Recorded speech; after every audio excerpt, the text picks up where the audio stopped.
트럼프 대통령이 취임한 지 3주가 채 되지 않았지만 각종 행정명령이 매일같이 쏟아지고 있습니다. 앞으로 국내 증시도 직접적인 영향을 받을 것이라는 경고음이 커지고 있는데요. 빈센트 글로벌 MFO 총괄 빈센트 위원 모시고 자세한 얘기 나눠보겠습니다. 안녕하십니까? 안녕하십니까? 자, 저희 새벽 방송에는 또 처음 출연해 주셨습니다. 오늘 좋은 인사이트 기대해 보도록 하겠습니다. 자, 우선 최근 시장 상황에 대해서 많은 분들이 우려를 표하고 있는데 어떻게 보십니까? 네, 말씀 주셨던 것처럼 우려라는 것이 예. 결국 트럼프의 한마디에 좌지우지되는 시장이다라고 할 수 그렇죠. 있겠는데요. 트럼프라는 게 뭐 미스터 언설턴티라는 얘기가 있죠. 그만큼 불확실성이 높은 시국에서 우리 가격 변수들이 참 트럼프의 한마디에 요동치고 있다. 그런데 더 중요한 것은 한국의 주식 시장이 이전에 비해서 저가에 대한 메리트가 높아진 건 사실이지만 또 그 이면에 죄송합니다. 네, 그 이면에 보면 결국 투자 시기에는 좀 짧게 가져가야 된다라는 생각을 갖고 있습니다. 즉 싸진 건 맞지만 워낙 불확실하기 때문에 그렇죠. 투자의 그 리듬과 시계 자체를 좀 짧게 가져가는 그런 국면이 아닐까라고 보고 있습니다. 네. 자, 어쨌든 뭐 불확실성이 많긴 하지만 그 속에서 기회를 또 찾을 수 있는 거니까요. 자, 트럼프 대통령의 발언과 행정명령이 계속해서 이어지고 있는데요. 자, 투자자들의 이목도 집중되고 있는 만큼 취임 직후 서명한 주요 행정명령들 짚어볼 필요가 있을 것 같습니다.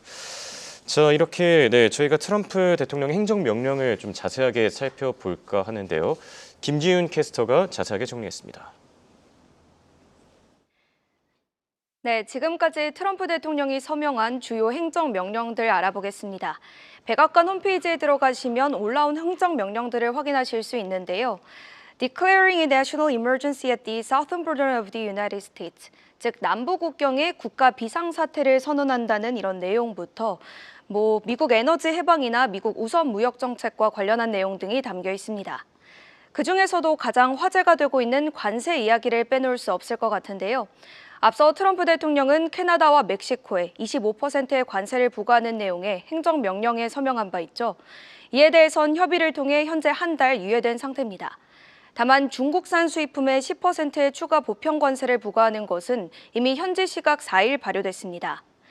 이에 대한 맞대응으로 중국 역시 10일부터 미국 석탄과 액화 천연가스에 15%의 관세를, 그리고 원유와 농기계 등에는 10% 관세를 추가 부과하겠다고 밝혔고요.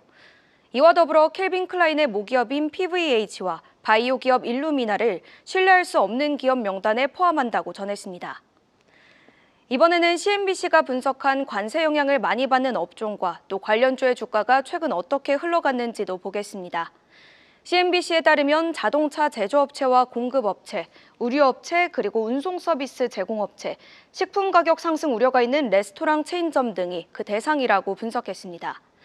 특히 현지 시각 3일에는 테슬라와 GM, 그리고 스텔란티스의 하락세가 두드러지기도 했는데요. 자동차 업체들의 공급망이 북미 지역에서 복잡하게 얽혀있기 때문입니다. 또 자동차 부품업체 앱티브 역시 3일에 2%대 하락 마감했습니다. 뿐만 아니라 CNBC는 미국 주류 제조업체들의 관세 영향도 불가피하다며 작년 미국 맥주 수입의 83%가 멕시코산이었다는 점을 언급했습니다. 멕시코에서 아보카도를 수입하고 있는 치폴레나 멕시코의 대규모 제조시설을 보유한 나이키와 룰루레몬 역시 관세 타격을 피해가진 못할 것으로 보입니다. 다음으로 암호화폐와 관련된 행정명령도 확인해 보시죠. 앞서 현재 시각 1월 23일 트럼프 대통령은 암호화폐 실무그룹을 신설하는 내용의 행정명령에 서명한 바 있죠. 국가 차원의 암호화폐 비축 방안을 평가하고 디지털 자산에 대한 정책을 백악관에 조언할 역할을 하게 되는데요. 이 실무그룹을 이끌 인물론 암호화폐 차르 데이비드 sak스가 임명됐습니다. 다만 친암호화폐 인물로 알려진 데이비드 sak스가 현지 시각 4일 열린 기자회견에선 비트코인에 대한 별다른 내용을 언급하지 않으면서 시장은 실망감을 나타내기도 했습니다. 10만 달러대를 유지하던 비트코인은 기자회견 도중 9만 8천 달러 선까지 내려앉았는데요. 그는 비트코인 준비금 진행 상황을 묻는 기자 질문에 논의는 아직 초기 단계라고 말하며 원론적인 답변만 반복했고요. 앞서 트럼프 대통령이 3일 서명한 국부펀드 설립 행정명령에 비트코인이 편입될 가능성에 대해서도 하워드 러트닉 상무장관에게 묻는 것이 좋겠다며 대답을 회피하는 모습을 보였습니다. 다만 스테이블 코인을 두고는 달러의 국제적 지배력을 보장하고 디지털 달러의 사용을 촉진할 것이라며 관련 법안 마련과 통과에 힘쓰겠다고 강조했습니다. 이어서 볼 행정명령 키워드는 에너지 분야입니다. 트럼프 대통령은 취임 첫날 국가 에너지 비상사태를 선포하며 역시 드릴 베이비 드릴의 기조를 이어갔습니다. 또 원자력 에너지를 석유와 석탄, 천연가스와 동등 취급하겠다며 전방위적인 지원을 예고했는데요. 실제로 미국 원전주는 트럼프 대통령 취임 전후로 5거래일간 일제히 상승세 보였습니다. 원전 대장주인 콘스텔레이션 에너지는 현지 시각 1월 17일부터 24일 기준 8% 올랐고요. 같은 기간 비스트라 에너지도 13% 넘게 상승했습니다. 또 트럼프 대통령이 초대형 AI 프로젝트인 스타게이트를 발표하면서 SMR 기업들이 더욱 주목받고 있는데요. AI 구동에 있어 핵심인 전력 공급 대안으로 소형 모듈 원전이 거론되고 있죠. 소형 모듈 원전 건설 비용은 대형 원전을 건설하는 비용의 5분의 1에 불과하고 또 건설 시간도 짧기 때문입니다. 샘 올트먼이 투자한 오클로의 경우 연초 대비 수익률이 130%나 될 정도니 SMR 관련주의 흐름도 지켜보시면 좋을 것 같습니다. 마지막으로 불법 이민 차단과 관련한 행정명령까지 간단하게 보겠습니다. 트럼프 대통령은 취임 첫날 남부 국경 비상사태를 선언하며 불법 이민자 퇴출 의지를 강조했는데요. 남부 국경과 캐나다와 맞닿은 북부 국경에서 불법 이민자와 펜타닐이 대량으로 유입되고 있고 원료 공급은 중국이라고 주장하며 이를 근거로 관세 부과 배경을 설명하기도 했습니다. 이에 엘살바도르 부켈레 대통령은 미 범죄자를 자국 교도소에 수용하는 제안을 건넸는데요. 이를 두고 트럼프 대통령은 우리에게 그렇게 할 법적 권한이 있다면 당장 그렇게 할 것이라고 답한 상태입니다. 해당 소식이 밝혀진 후 그간 트럼프이기에 강력한 수혜주로 꼽혀왔던 민간교도소 관련주, 지오그룹과 코어시빅 주가는 하락하기도 했습니다.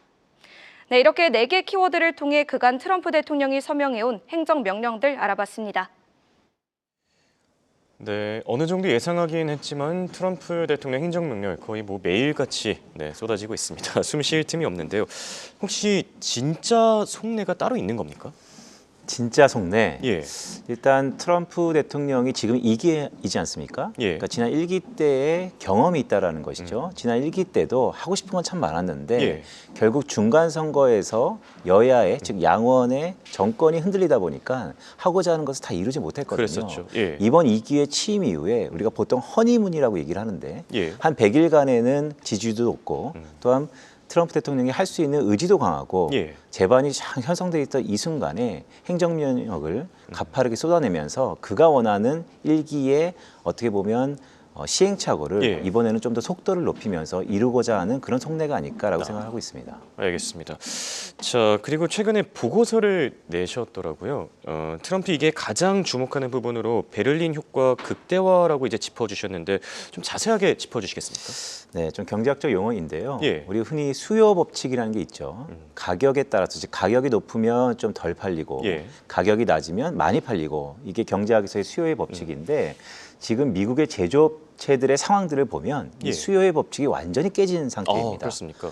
네, 만약에 미국의 제조업체들이 만든 상품들이 예. 가격이 싸다 그래서 팔리지가 않는 상황이거든요. 그만큼 트럼프 대통령은 마가 즉 미국을 다시 위대하게 예. 그런데 어떤 부분에서 위대하게 만들 것이냐 제조업의 르네상스 시대를 열겠다. 그렇죠. 그렇다면 현재 제조업에 어떤 문제가 있냐라고 하면 예. 이 수요 법칙 즉 제조업체들이 만든 제품들이 가격이 싸다고 팔리지 않는 국면이 다시 원상복귀시키겠다라는 데 가장 정책적인 함의가 있고 예. 그러면 어떤 방법이 있을 거냐라고 했을 때 우리 흔히 베를린 효과라는 게 경제학에서는 가격이 비싸도 많이 팔린다는 것입니다. 예. 자, 이해가 안 가죠. 가격이 말리는데 왜 이렇게 많이 그렇죠. 팔릴까? 그런데 흔히 명품 브랜드가 이런 마케팅을 합니다. 명품이 왜 많이 팔릴까요? 그만큼 가치가 있기 때문이죠. 맞습니다. 예. 독특하거나 아니면 가치가 있거나 아니면 기술의 초기 상태에서 아. 먼저 선도적인 기술을 갖고 있는 제품이라면 예. 살 수밖에 없는 상황이 만들어진다는 그렇네요. 것이죠. 자, 그렇기 위해서 트럼프 제2기가 이 베를린 효과를 극대화하기 위해서 첫 번째 관세 정책을 피는 것이고 예. 두 번째는 생산성 제고를 위해서 AI 효과, 즉 AI 기술에 대한 극대화를 추구하는 것이다. 자, 이런 것들이 트럼프 2기에서는 좀 더 지속되고 극대화될 것이다라고 보고 있습니다. 네. 그동안 왜 이렇게 행정명령을 쏟아냈는지 그리고 관세 정책을 밀어붙이는지 좀 이해가 되는 대목이네요. 네, 그렇다면 저희가 연준에 대한 얘기를 빼놓을 수가 없을 것 같은데 트럼프와 제롬 파월의 이 관계 앞으로 어떻게 되겠습니까? 흔히 이런 얘기가 있죠. 그 둘의 관계가 동상이몽이냐 아니면 동병상련이냐라는 얘기도 있는데요. 네, 굉장히 네. 캐치한 프레이즈인데요. 맞습니다. 예. 그러니까 트럼프는 금리 인하를 원하고는 있습니다. 하지만 듀얼 먼데이트, 즉 최대 고용과 물가 안정을 추구하는 연준의 파월 의장 입장에서는 금리를 인하해야 되는가 아니면 인상해야 되는가 아니면 동결해야 되는가 참 고민이 많은 시기입니다. 예. 그런데 상반기만 놓으면요. 제가 차트를 하나 준비했는데 자, 이게 미국의 물가의 전망 차트거든요. 예. 쭉 보시면 자, 미국의 물가가 지금으로부터 한 4에서 5월 달까지는 계속해서 둔화되다가 올해 하반기부터는 상승할 가능성이 높아 보입니다. 예. 자, 제가 추정한 건데 이 추정의 기본적인 근거는 미국의 전월 대비 증가율이 0.15%포인트가 평균 증가율이거든요. 예. 이런 증가율이 연말까지 지속된다는 가정했을 때 이런 프로젝션이 나오는 겁니다. 예. 자, 그렇다면 앞으로 상반기까지는 물가가 내려갈 가능성이 높습니다. 미국의 연준 입장에서도 트럼프가 원하든 원하지 않던 금리를 인하할 개연성과 상황이 맞춰진다는 그렇죠. 것이죠. 따라서 시장에서는 파월과 트럼프 간에 마찰이 있을 것이다. 물론 마찰이 있을 수 있겠지만 예. 그 마찰은 상반기보다는 하반기가 될 가능성이 높아 보입니다. 예. 왜냐하면 결국 물가를 중요시하면서 물가의 둔화를 확인하고 통화 정책을 펴는 연준의 입장에서 보면 예. 상반기에는 물가가 둔화되기 때문에 금리 인하할 가능성이 높아 보이고요. 오히려 하반기에는 아무리 트럼프가 금리 인하를 압박한다 하더라도 예. 실제 물가가 오르는 국면에서는 금리를 인하하기는 좀처럼 쉽지 않겠다. 그렇다면 파월 의장과 트럼프 간에 우리 흔히 갈등이라고 할 수 있는 이런 갈등의 불확실성이 하반기에는 좀 증폭될 수 있다라고 볼 수 예. 있겠습니다. 트럼프 대통령과 연준의 관계 그리고 이 불확실성이 하반기에 더 증폭될 것이다.